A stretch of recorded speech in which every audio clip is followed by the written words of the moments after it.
How groups of people have used horses defines what the society's greatest needs were. For example, societies that ate horse meat commonly were just trying to survive on a daily basis and did not need the workhorse due to other technology and livestock. In contrast, societies in which horse sports were common had less worry and wanted to enjoy their lives and build a strong community together. Today, horses are popular worldwide for reasons different than why they were kept initially. The most common use for horses in America today is recreation. While the first reason for domestication was meat and milk, the horse's value in agriculture later became apparent. These expensive animals are most commonly kept recreationally instead of as working animals in America today. However, horse-pulled plows are still a common, cheaper alternative to motor tractors for agricultural work. This shift from being beasts of burden to companions was made possible by technology and Western morals, in particular compassion, to horses worldwide. Saving horses from hard manual labor is not a new idea.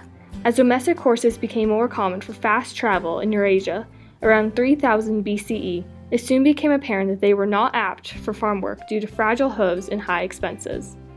But around 900 CE, the horse collar and the horseshoes were invented.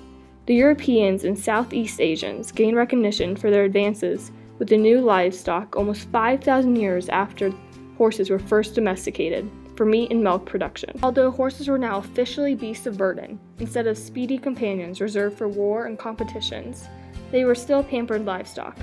Those who could afford it fed their horses nutritious grass and grain diets and gave them massages with butter. The bond us humans have with horses is the strongest of our bonds with any animal due to their abundant varieties of uses. Horses have earned the right to be the only animal in the Olympics today, with 6 events in total. Horses have liberated women in the disadvantage, equestrian being the only sport at the Olympics that men and women compete in solely co-ed, and a popular sport at the Paralympics as well. Casual and significant races of varying types are ancient, such as chariot races held by the Romans in their hippodrome, or the intense sport of polo invented by Persians centuries before that.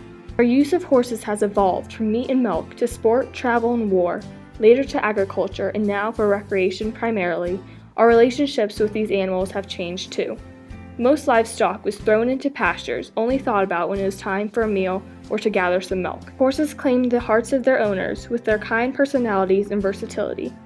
Horses were the ideal livestock for many, a combination of strength, speed, willingness, and kind temperaments when bred right. However, for many, keeping horses was simply too expensive and impractical in some regions, such as high altitudes, especially the Alps, where llamas ruled the land. Many also kept on using donkeys and oxen due to increased space requirements for horses. Horses are most valuable for their strength and speed. It is this speed which prepared the Americans for their approaching British ships, thanks to Paul Revere and William Dawes. This speed is a direct $10.6 billion industry in America alone. And it's a speed that prevented horses from being domesticated thousands of years before they were.